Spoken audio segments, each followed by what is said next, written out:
so we're in this new chapter on ideal gas mixtures. Anytime you're into a new chapter, into a new book, into a new section, I encourage you to slow down and read the title. So we only have 3 words to read. Ideal gas, they kind of go together. I think you had some exposure to ideal gases, and now for the first time in this textbook we're really dealing with mixtures of ideal gases. And it's so important and so common. Actually, when you take a deep breath of the air in this room, it's an ideal gas mixture. It's a mixture of components that behave like ideal gases by themselves and in the mixture. Nitrogen primarily, oxygen, water vapor, carbon dioxide, argon, some other trace elements.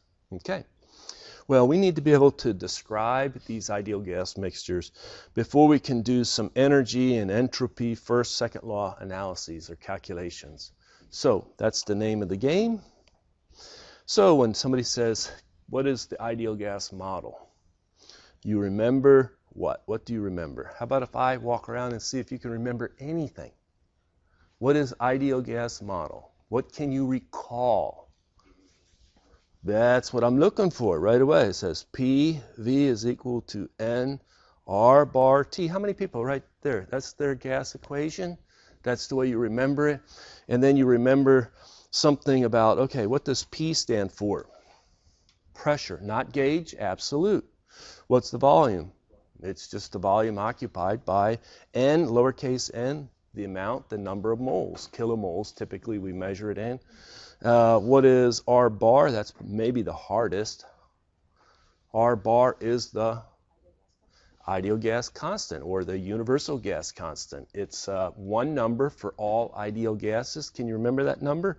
32.2. No. That's a good try. 8.314.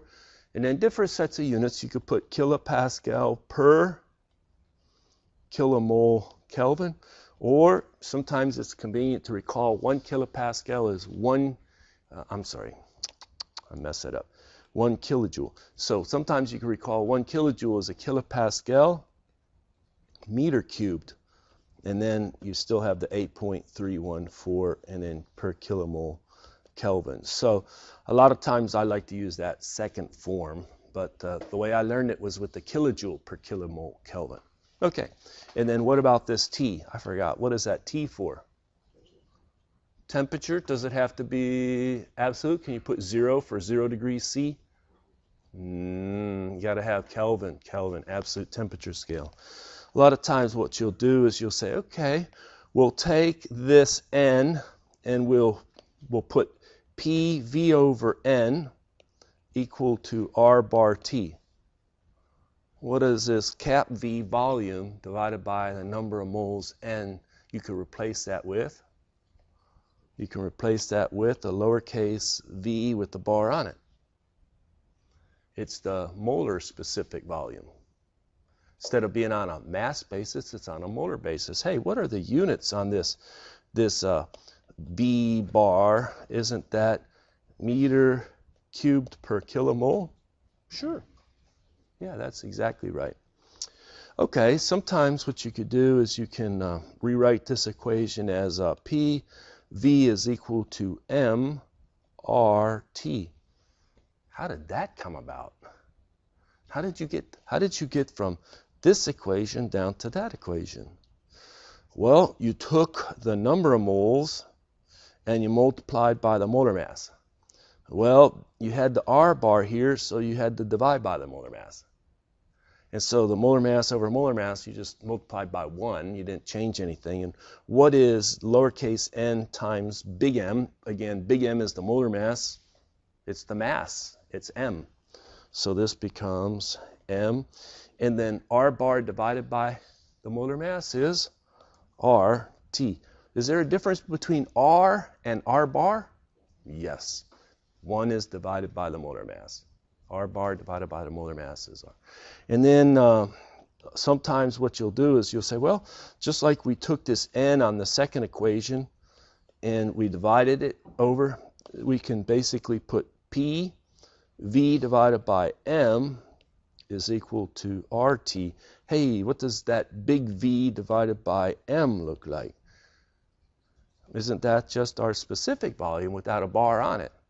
What units? Meter cubed per kilogram. And so all these equations you should be familiar with. This one is like this one I just showed. This one right here. This one right there. I didn't show that one. What is this one? Well, reciprocate the specific volume and you get the mass density. So density is 1 over the specific volume, and you get this last form. Okay, should be pretty easy. You don't need equation sheets. You need to be able to, because we're going to use a lot of it. We're in a whole chapter. What's the name of the chapter? Ideal gas mixtures. Mixtures of ideal gases. That's it. What are the units on the molar mass? What was the symbol for the molar mass? Big M.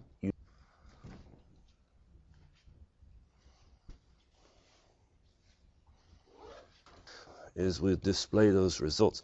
Hey, why are we not more perfect? Hey, we got isn't this one the reciprocal of this one? So we're really, really close if we selected A, but isn't it how many kilograms there are per kilomole? Okay, hopefully that makes sense. So the review from high school chemistry, I believe. What is the relationship between a mole and a kilomole? I want you to think about it, and then we'll give you only 15 seconds to find the right answer in the list. All right, we're going to stop, and I am happy to report. Oh, somebody jumped on B at the last minute. They snuck in there. Oh well, I thought it was 100% correct. Maybe I zeroed it out too fast. So if I have 1,000 moles, isn't that 1 kilomole? What does a kilo stand for? 10 to the 3, 1,000.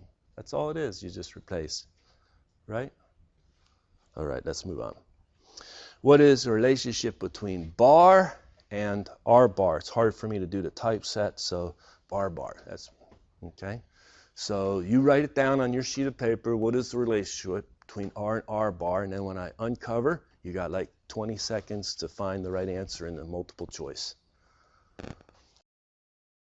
And this was kind of an unfair question, wasn't it? Yeah, I haven't done that all semester, have I? But what's true about, let's take a look at, a lot of people like D, that's true. So we have that R is equal to R bar divided by molar mass. Isn't that what D is? But you could take that equation, you could put M times R is equal to R bar, true or false? And you look up there and guess what? Isn't B also correct? R bar is equal to R times the molar mass. But the other ones are unfortunately not. All right, we press on. For dry air. Now, that means air without humidity. That means air without any water vapor in it. And now the room air in here may feel dry, but there is some water vapor in it. So a lot of times we benchmark, we call this dry air. It's just oxygen, nitrogen, little argon, little carbon dioxide, floating around as a reference in the Earth's surface.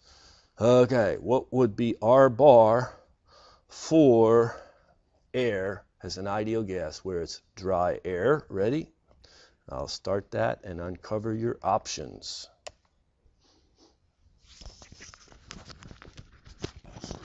This was another unfair question because what is R bar? Well, it's the universal ideal gas constant. Does it depend on what your gas is, the molar mass of the gas? No, it does not. So let's see how many people, hey, that's pretty good. I'm pretty impressed. What were some people thinking that went for A? They're thinking, what is R for A, not R bar? Okay, so hey, a lot of you didn't fall for it. All right, let's press on. Okay, what is R for air, for dry air? What is R?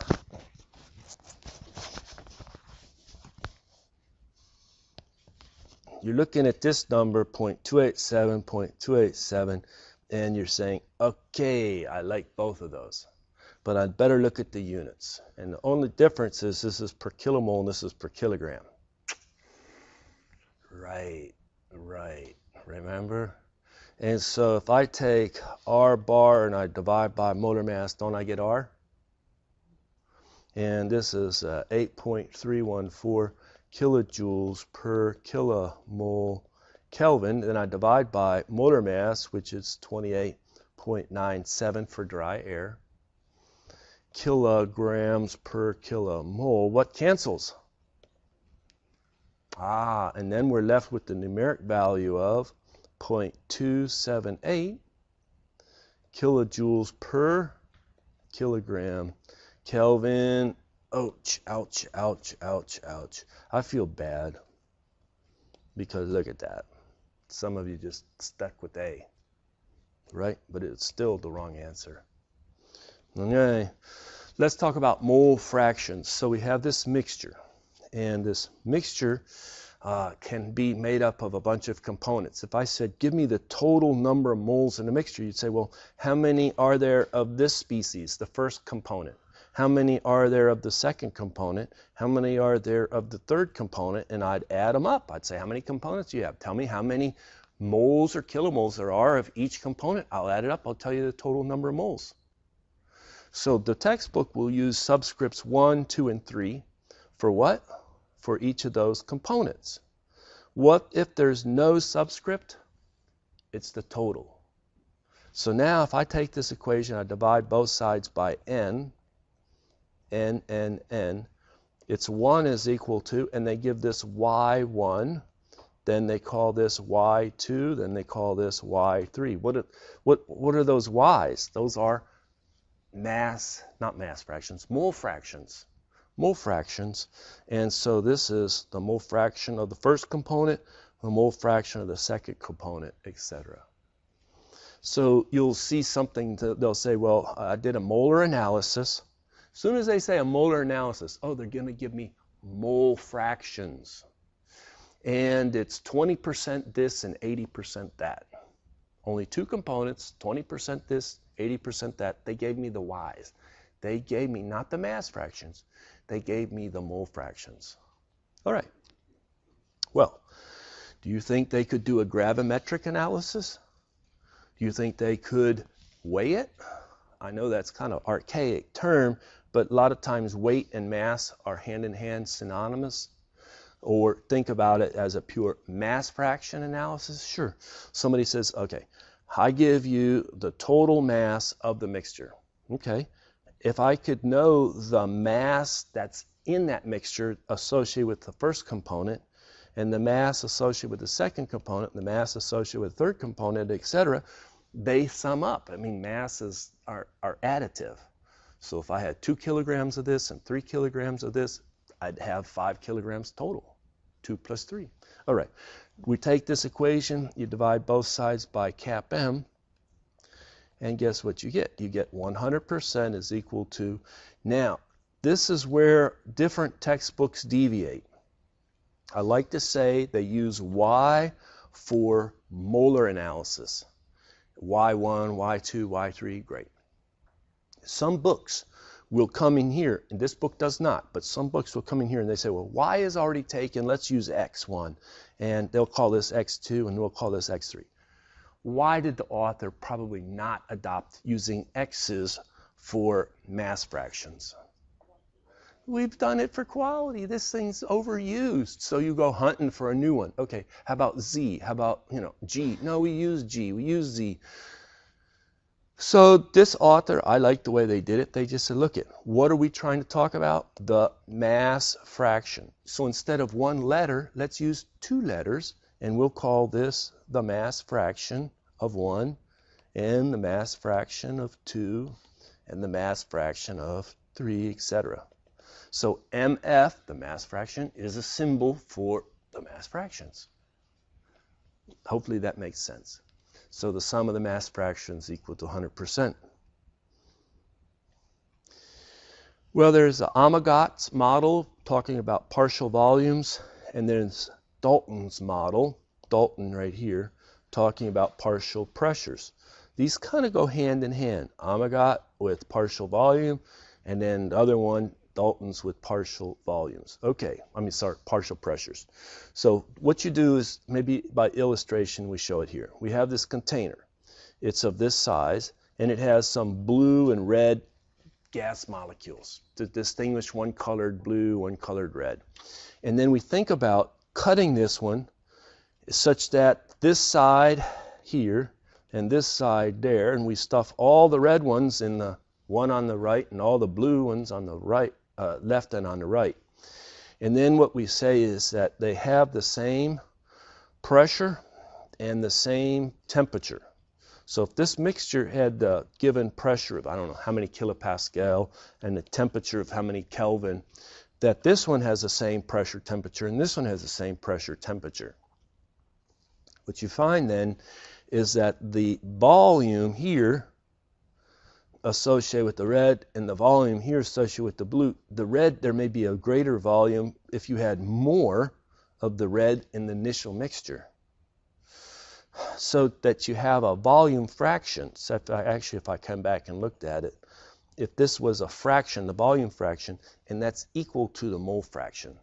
So we're familiar with what the Yi is. That's the number of moles divided of the I divided by the total number. And now we find that, oh, that's equal to the volume fraction, in the sense that if I could get them to completely perfectly separate, it would only occupy this volume compared to the initial total mixture volume. The volume fraction, which would be the volume occupied by this component divided by the total volume. That's also equal to the mole fraction. All right. Every now and then we'll talk about partial volumes, but more commonly we talk about partial pressures. This one's a little easier, I think, for us to talk about and use. So we have the same size container, but the first container just has all the reds and the next container has all the blues. What we find is, because they have the same volume and they have the same temperature, they can't have the same pressure. What we find is that the pressure of this component is the total pressure of the initial mixture times the mole fraction associated with that component. And so it gives us this partial pressure concept. Maybe I can expand that or derive that a little cleaner. Let me try that on a new sheet of paper. Insert new page. So we'll say the total pressure is made up of this partial pressure of 1, and let me just do it for two component mixture, partial pressure associated with 2. Okay, well, do they all behave as ideal gases? Yes, they do. So is this equal to n r bar T divided by V? And is this n1 r bar T divided by V? And is this equal to also n2 r bar T divided by V? What did we just use? The ideal gas equation. And then we say, hey, the volume is on 1 over volumes on each side. R bar T is on each side. So by having this partial pressure concept, it's just repeating. We then divide each side by the total n, and you get 1, and you get 1 equal to y1 plus y2. You get the same concept of mole fractions. I'm trying to think about this one. Okay, now focus on just P1. P1 is going to be P1, let me do it this way, okay, which is n r bar T divided by V of 1. But if I wanted to, what I could do is I could multiply by n and divide by n. And if I multiply by n and divide by n, then I look at what this side is. That's simply equal to n1 divided by total n, P. Isn't that the total pressure? Because it's the total number of moles. And so now we find that the partial pressure of component 1 is the mole fraction in the ideal gas mixture of component 1 times the total gas pressure. Hopefully that makes sense. You use this all the time. So sometimes if you want to get the mole fraction of a component and you know the partial pressure, well, you can do it that way. All right. Or if you want to know the partial pressure, you just take the mole fraction times the total pressure. All right. Most of you are more familiar with talking about ideal gas mixtures in the context of partial pressures, thinking about Dalton's model. All right, there's a problem. It's long and tedious. Should we jump into it, or how do you want to handle it? Skip it or go for it? Vote. Go for it, Professor. Let's see all the little details, all the details. Let's skip it, Professor. This is pretty boring. All right, we'll show details. Molar analysis of a gas mixture that is 20% nitrogen, 60% carbon dioxide, and 20% methane. Well, right away, those 60, 20, 20%, are they mass fractions or mole fractions? They're mole because they say it's a molar analysis. If they said it was a gravimetric analysis, guess what? Mass fractions. Okay. They give us the total pressure and the total temperature of the gas mixture. So that's what P is, 240 kPa, and that's what T is, 330 Kelvin. Determine the mixture molar mass. What that means is if I just grabbed 1 kilomole of that mixture, how many kilograms of mass would I have total? Oh, I know I wouldn't have 1 kilogram of only CO2 or only methane. It would be a mixture. That mass is made of components. The best way to handle a lot of these problems is set up a table to organize your work. And the table can run kind of long in that direction, but keep short in this direction. So going down, you just have for each component. What component do you have? Nitrogen, carbon dioxide, and then methane, CH4. The first thing you're going to have to do is you're going to need to put in your mole fractions wise. So it's 0.20, 0.60, 0.20. Okay? Now somebody says, I'm going to pick n equal to 1. I think this is easiest to think about that. 1 kilomole. If I picked n to be 1 kilomole, this is almost too trivial. What is n in kilomole for each component? I know this is a trivial step here, but if I said, I'm going to pick a size that's 1 kilomole.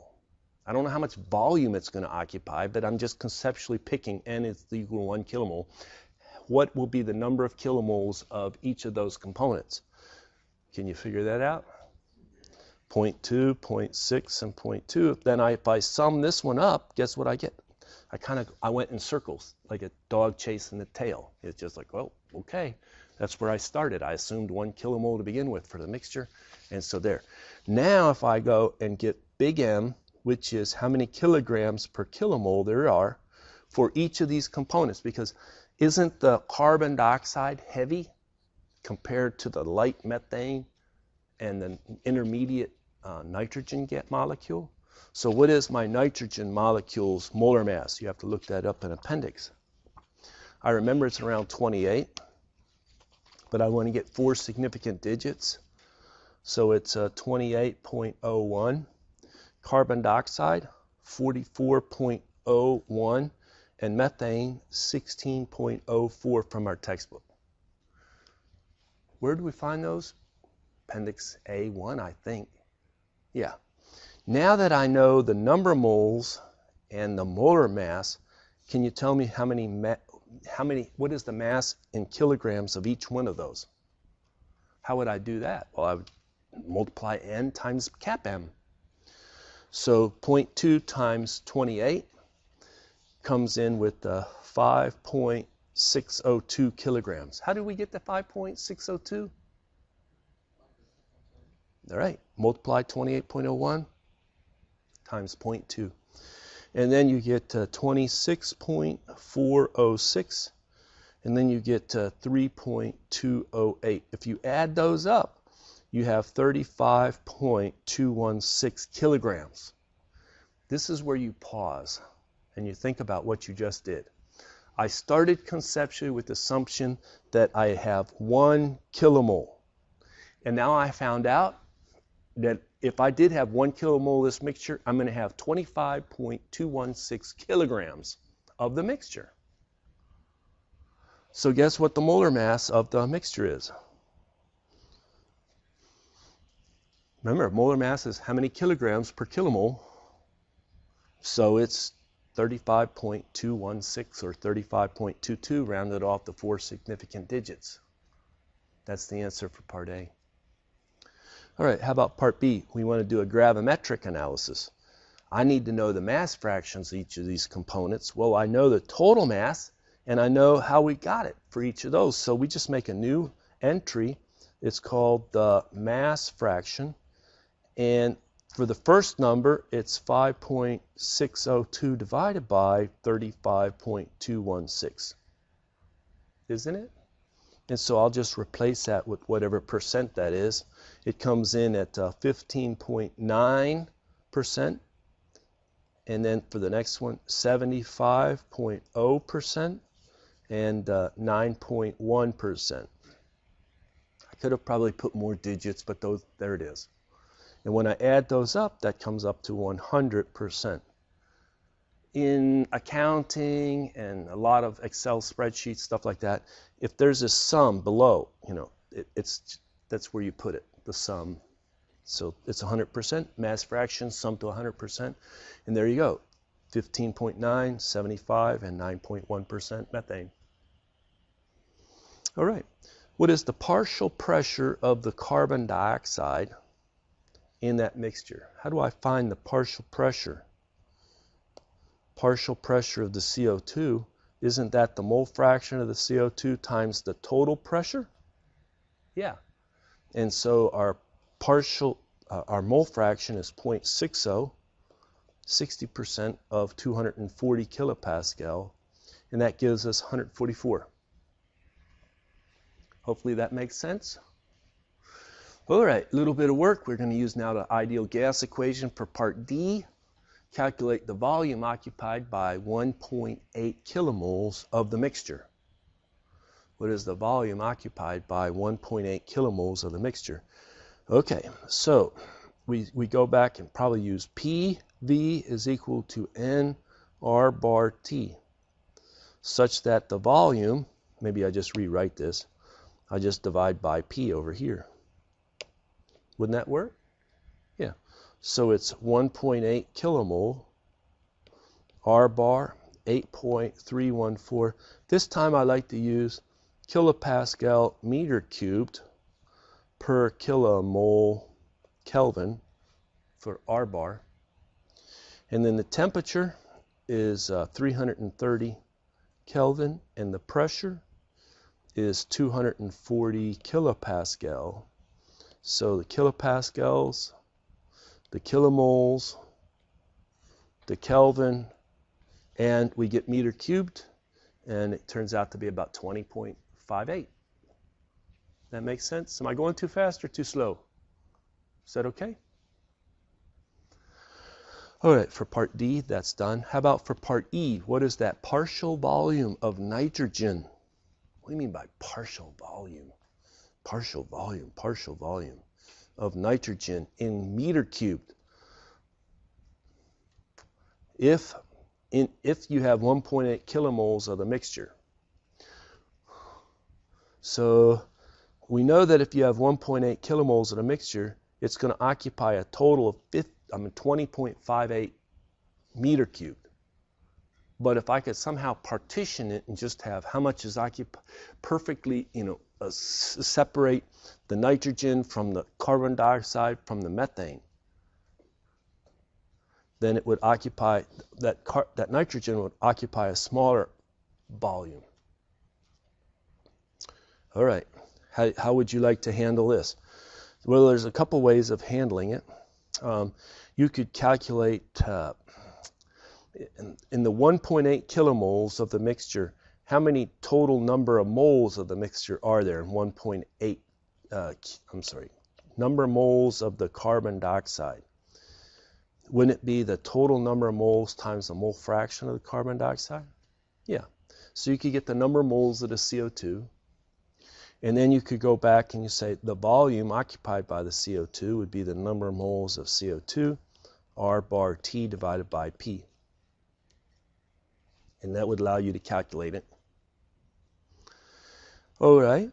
Probably some people are thinking a little differently, and they say, why can't I just take my total volume multiplied by the mole fraction of the carbon, nitrogen, not carbon dioxide. Why did I switch to that? Aren't we talking about nitrogen? N2, N2, N2, N2. Okay, why don't we get the mole fraction of nitrogen, take that total volume, and then that just gives me the volume of the nitrogen. Same answer, 4.115 meter cubed.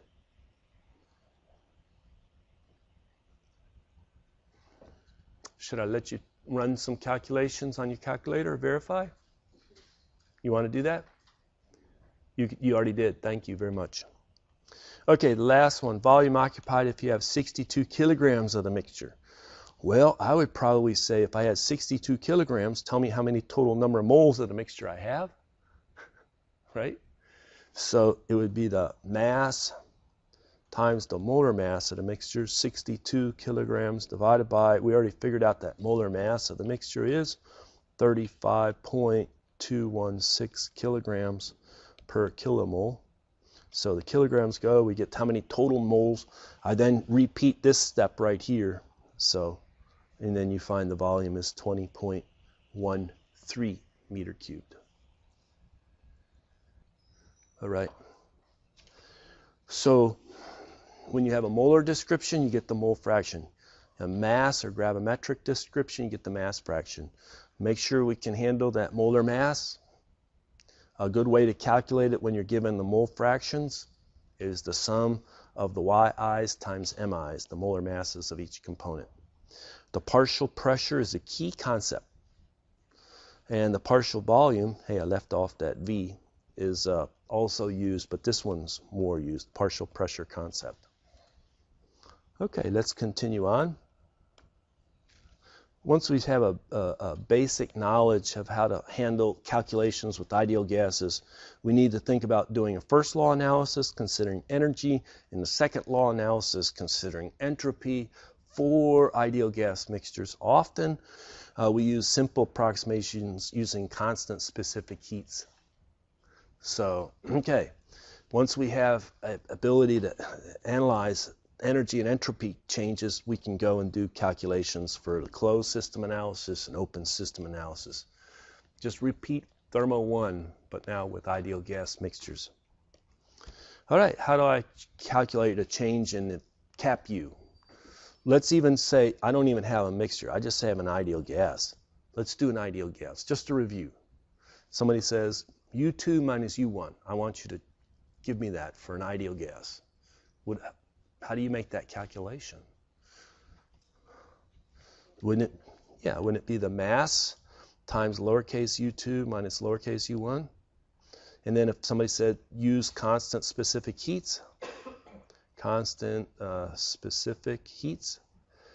then wouldn't that be the mass times, okay, I'll put a C here. Oh, come on, erase that. A C here with the subscript V. C sub V times T2 minus T1. Okay, that's true for a single ideal gas. Now they say do it for a mixture. I want to make a simple modification now to this equation appropriate for a mixture. Hey, I haven't seen that old friend in a long time. Hey, what is that? What did he just put in there?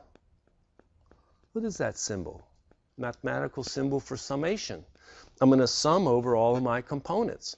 So how many components do I have? Well, I have maybe 1, 2, 3. I'll use a subscript I. And there you go. And then I come over here. I put the mass I, C sub V of I, and then T2I and T1 of I. But something's not quite right in this equation. You tell me, raise your hand, get my attention, and tell me what's not right in that equation. The specific heat of a component. So if I have a component of carbon dioxide, I need that specific heat constant volume for carbon dioxide. If it's nitrogen, I'll need that specific heat of constant volume for the nitrogen. If it's methane, I'll need to know the specific heat constant volume for the methane, right? So what else? What's wrong in this equation? The one I underlined. All right, so this is one of those kind of things. Okay, if I said P sub CO2, what would that mean? Partial pressure of the carbon dioxide in my mixture. All right, somebody says T CO2. Oh, that's the partial temperature of the carbon dioxide in my mixture. Is there a partial temperature concept in all of science and engineering? Have you ever heard of a partial temperature? I've heard of partial pressures. Dalton's model, conceptually how we separate it out.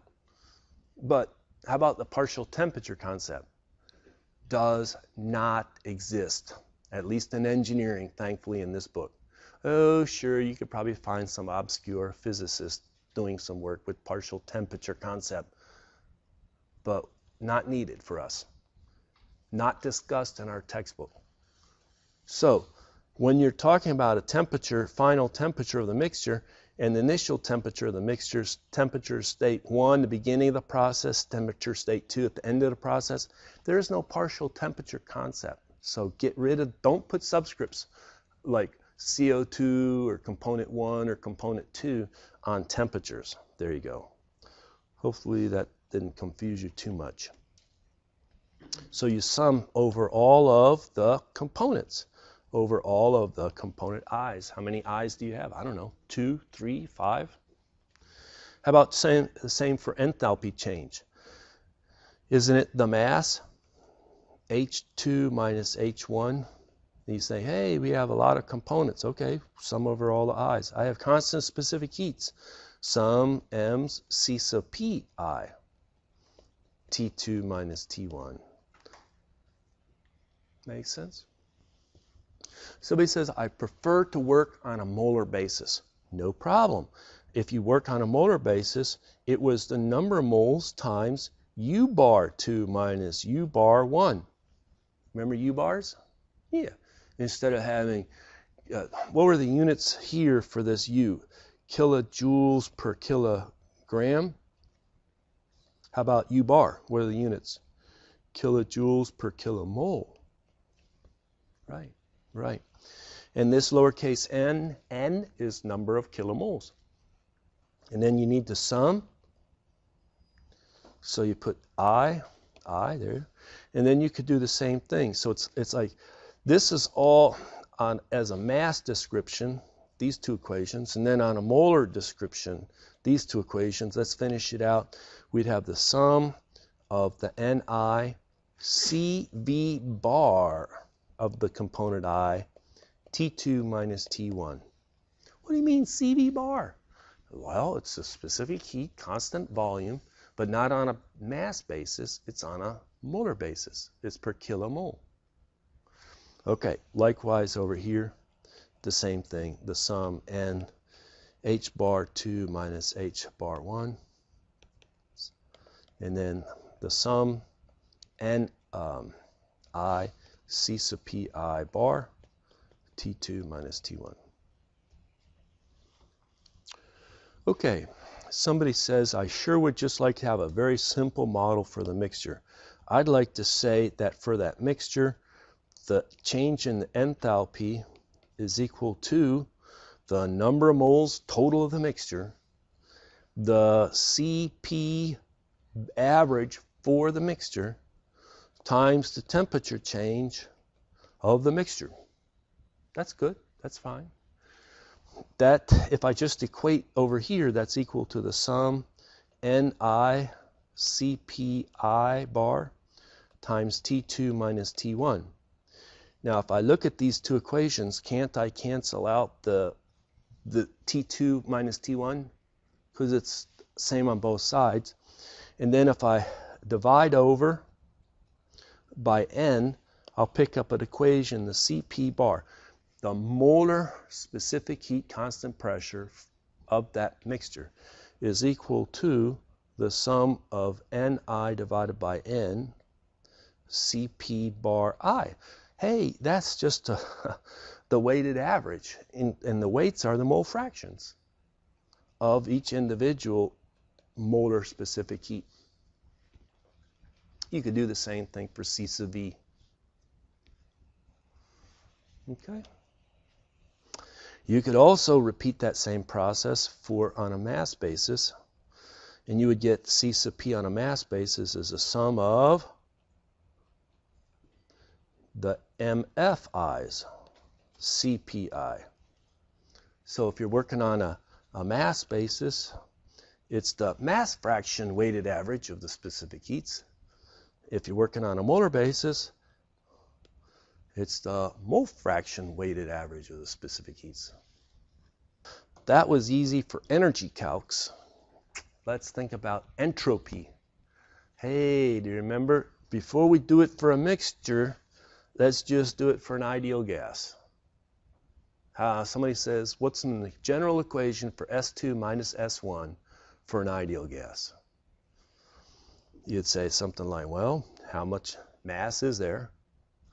And then I would think, how about this? I'll put, I'm going to jump right away into constant specific heats. Or, okay, fine, let's do it for variable specific heats. It would be the S2 naught minus S1 naught minus R natural log of P2 over P1. I stop, I pause, I look at that for a minute. Does that make sense? Now let's rewrite it for, I'm going to get rid of this thing. I'm done clickers today. End session. Out of here. Okay, let's rewrite it now for constant specific heats. Wouldn't that be the mass times C sub P natural log of T2 over T1 T1 minus R natural log of P2 over P1? That makes sense? So I did it for one ideal gas. So I need to know what is the final temperature of the ideal gas, the initial temperature of the ideal gas, final pressure of the ideal gas, initial pressure of the ideal gas. I need to know the specific heat. I need to know the gas constant and the mass of the gas, right? All those things are important. Now, somebody says, I have a mixture. What do? Sum over all the components of your mixture. Whoops, that's a bad looking summation. And so I'll put a subscript on this mass, and I'll put a subscript on this S2 naught, S1 naught, and then I'll come in here for R there. That's really an R. That is not R bar, it's R, so it depends on that component's molar mass. And now I pause for a minute and I think, what about that pressure? Do I have the P2I and the P1I, or do I just leave them off of the pressure? At this point, you have a partial pressure concept. You need to know the P2I and the P1I. So put it on there. All right, come over here. The mass of I, it's probably a little easier to understand. C sub P sub I, you don't put T2I and T1I. Why don't you do that? We already talked about that. We do not have a partial temperature concept. But we do have a partial pressure concept. And this blows students away. It's like, oh no, I'm working with an ideal gas mixture, and sometimes I put subscripts on these variables like P's, but I don't put the subscript on the T. Again, I don't know how to explain it other than saying we have partial pressures for ideal gas mixtures. We do not have partial temperatures. All right. That's all on a mass basis. You could do the same thing on a molar basis. I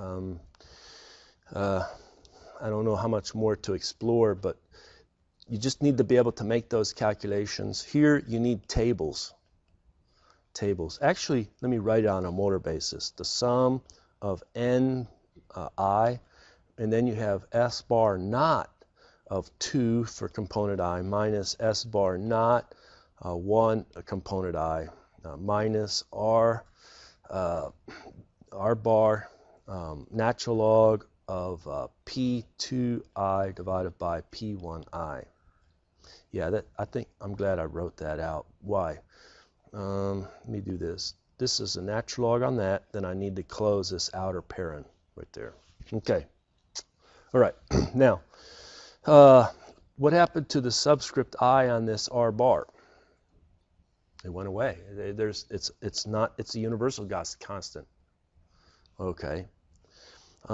This S bar naught are in the ideal gas tables in the back of the book. Who has an appendix open? You could see it. They have a column of like carbon dioxide, nitrogen, carbon monoxide, actually water vapor, and some other oxygen maybe. Okay, what table is that? 24, table A24 in our textbook. I think it's table A24. Okay, do they have, read off those gases for me. Is it table A24 or A20? A24 is van der Waals. Okay, A23 then. A23 is ideal gas produces gases. Yeah, what are the, list off the gases listed there. CO2, carbon monoxide, water vapor, oxygen, nitrogen. Yeah, the ones that I just, so you have carbon dioxide, carbon monoxide, H2O water vapor, you have oxygen and nitrogen in those tables. And those do give you these S bar knots.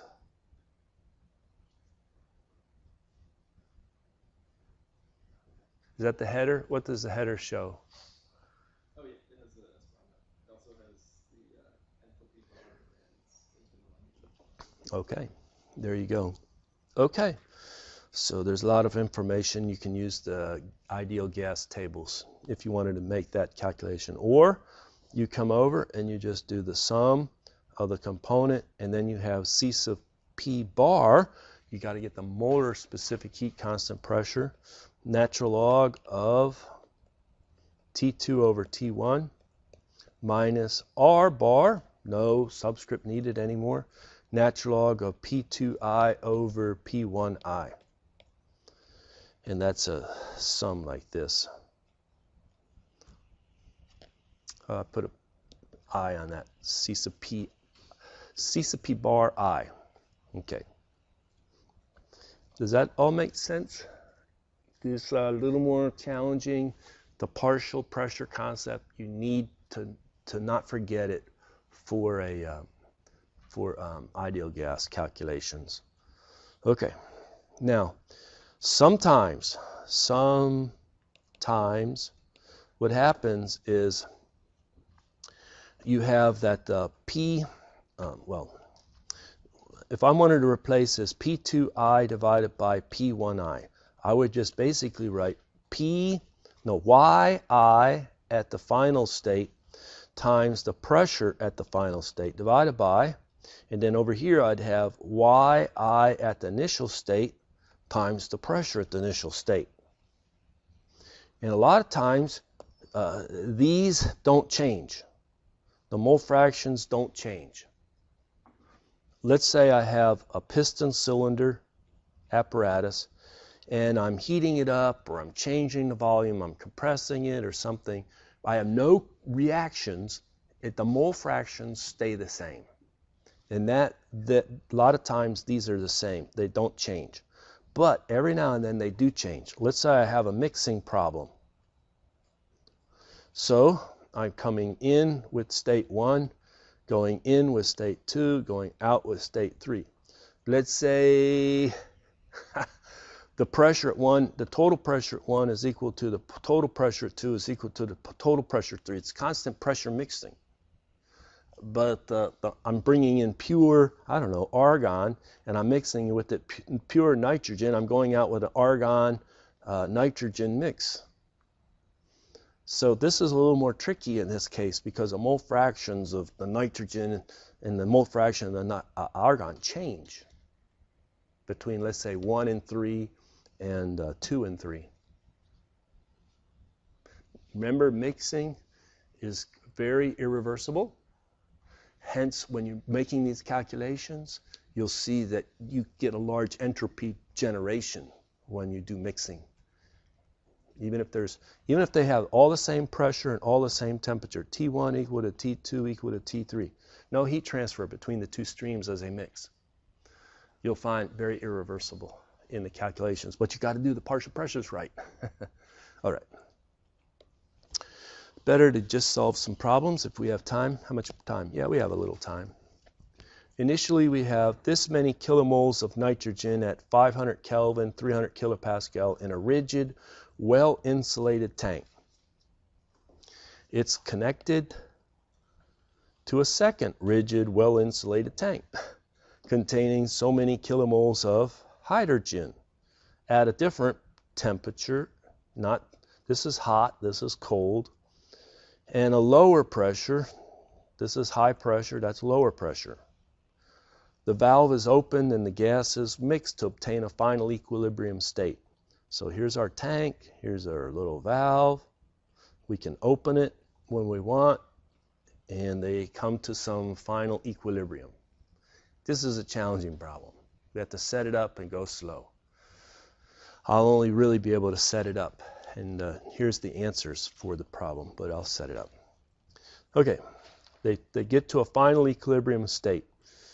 Okay, it's probably best to talk about tank A and tank B instead of tank 1 and 2 because sometimes the subscripting can be really atrocious. It's like initial state 1 for what? Initial state, and 2 for final state. A for tank on the left-hand side, B for tank on the right-hand side, and maybe the tank A is all initially containing the nitrogen and tank B is all containing the hydrogen. Okay, you make some picks like that so you get your subscripts right. So if I said temperature in tank A initial, what would that be? 500. How about the tank in temperature tank B initial? What would that be? 300 Kelvin. Okay. What about the temperature in tank A final? Isn't that the temperature tank B final? Isn't that what we're trying to calculate, the final temperature? Yeah. All right. So let's think about our pressure. Pressure in tank A initial. What is that? 300 kilopascal. What about the pressure in tank B initially? 70 kilopascal. What about the pressure in tank A final? Is that the pressure in tank B final? Is that just the final pressure? Sure. Okay. Another one is what is the volume in tank A? And that one you can actually make a calculation on. Somebody says, I want you to give me the volume in tank A. I think I'm going to need it in the problem. How would you calculate the volume in tank A? Ideal gas equation. And so you're told the number of moles of the nitrogen, and you can get up R bar, the temperature in A initial, and the pressure in A initial. I can get the volume in tank A. I could also get the volume in tank B, the number of moles of the hydrogen, R bar, temperature in B initial divided by pressure in tank B initial. Okay, let's now, we know how to make some of these calculations. Let's focus. What do we need to calculate? The final equilibrium temperature. What's going to be my approach to give me a good equation so I can calculate T2? What approach? I'm going to do this. I'm going to have what did I just introduce? A closed system. A closed system consisting of both tanks.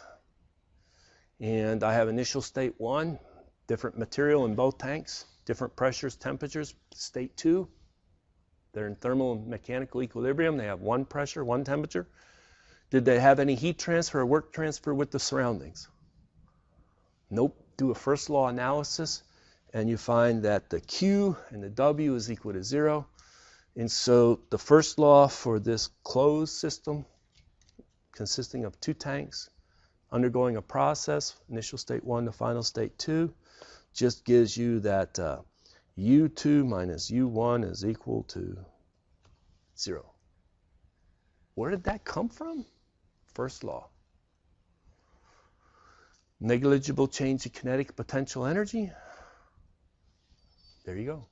Now, you say, okay, well, what is this? This is equal to the mass of, I'm going to say, the nitrogen, which is confined only to tank A. We can calculate that, or we already know it's in kilomoles. We can work everything in amount, or a mass, or in amount, moles, kilomoles, whatever you prefer. Let's just do this. N of the nitrogen. Okay, so it's going to be C sub V bar of the nitrogen. Did they give me for C sub P?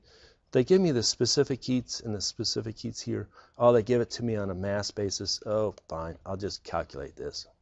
What do you do? How do I get the mass of nitrogen? Well, it's the number of moles of nitrogen times the molar mass of nitrogen, isn't it? Okay, so we can get the mass, and now you just kind of pick, which road am I going to get on? I'm going to get on the mass road or the molar road. Either one, just pick one. All right. That way I got this one directly right out of the table. C sub V of the nitrogen is right here. Boom. And then we're going to have the final temperature minus the initial temperature in tank A, which is my 500 Kelvin, plus, and I didn't leave enough room, oh boy, I'll try and cram it in, the mass of the hydrogen, the specific constant volume of the hydrogen, the final temperature, T2 minus T1 in B. That's all equal to 0.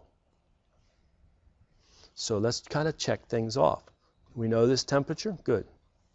We know the mass, we can calculate the mass of these hydrogen and nitrogen masses.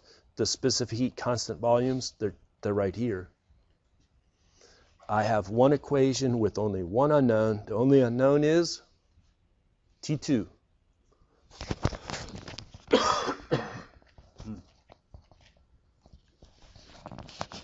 Can I stop the analysis there and say you fill in the numbers and you'll be able to get 444.6 Kelvin? One thing you should do is you should be able to think. The temperature here is 500 to start and 300. If you came in with anything over 500 Kelvin, look for an error. If you came in with any final temperature below 300 Kelvin, look for an error, right? It should be between 300 and 500. And if you were forced to guess and only given 10 seconds to answer this problem, you'd say it's going to be 400 Kelvin. You know, it'll be halfway in between if they have comparable amounts and masses and then comparable amount of specific heats. Now, the specific heats look very different, but it's the mass times the specific heat. That's the weighting factor. Okay. All right. Let's go for the entropy generation during the mixing. Okay, how do I get that? Now I need to scroll down. So what we do is we write out our second law for a process. So second law for a process. Closed system undergoing a process. Final entropy minus initial entropy. Do we have any entropy transfer? Whoops. With the heat transfer? No, right? There's no entropy transfer with heat transfer. And we just have entropy generation. That's almost too easy, isn't it? This is the generation from initial state 1 to final state 2 during the process. So if I'm looking for this, I need to calculate the change in the S. So the change in the S will be S2 minus S1 for the keeping track of the nitrogen and then the S2 minus S1 for the hydrogen. It's like summing, but here I'm just saying I only have two terms, express it. All right, so let's expand this one out. So this will be the mass of the nitrogen. Hey, we needed that for the energy calculations. And now we're going to have C sub P natural log T2 over T1 of the nitrogen. I guess I could have put T1, TA1 or T nitrogen 1. Maybe that makes more sense, right? It's because tank A initially has pure nitrogen. And then tank B has the pure hydrogen, right? H2, 1, anyway. Minus the R, which is R bar divided by the molar mass of the nitrogen, times the natural log of the pressure, the final pressure of the nitrogen in that mixture at state 2 divided by the initial pressure, which is P nitrogen state 1. Likewise, you can call this pressure nitrogen state 1.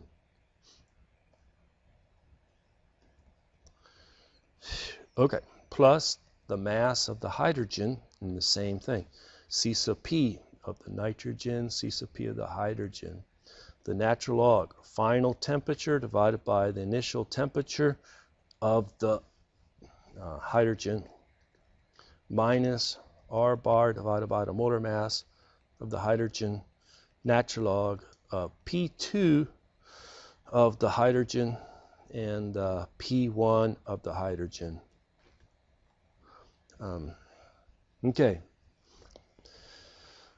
This one was 500 Kelvin. This temperature is 300 Kelvin. We just solved for this one, what was it, 440? 444, something like that. 444.6. And this is 444.6. Given molar mass, you look up, molar mass, you look up. We already calculated those masses. Now it's the pressures. Okay, the initial pressure of the nitrogen was 300 kilopascal. The initial pressure of the hydrogen was 70 kilopascal. Now the question is how do I find that final pressure of the nitrogen and final pressure?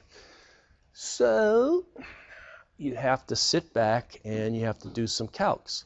So you have to calculate the mole fraction of the nitrogen in the final mixed state. How do I get that? Get the number of moles of the nitrogen divided by the number of moles of nitrogen plus the number of moles of hydrogen. You got to get the mole fractions. And then you got to get the total final pressure. How do I get the total final pressure? Use the ideal gas equation.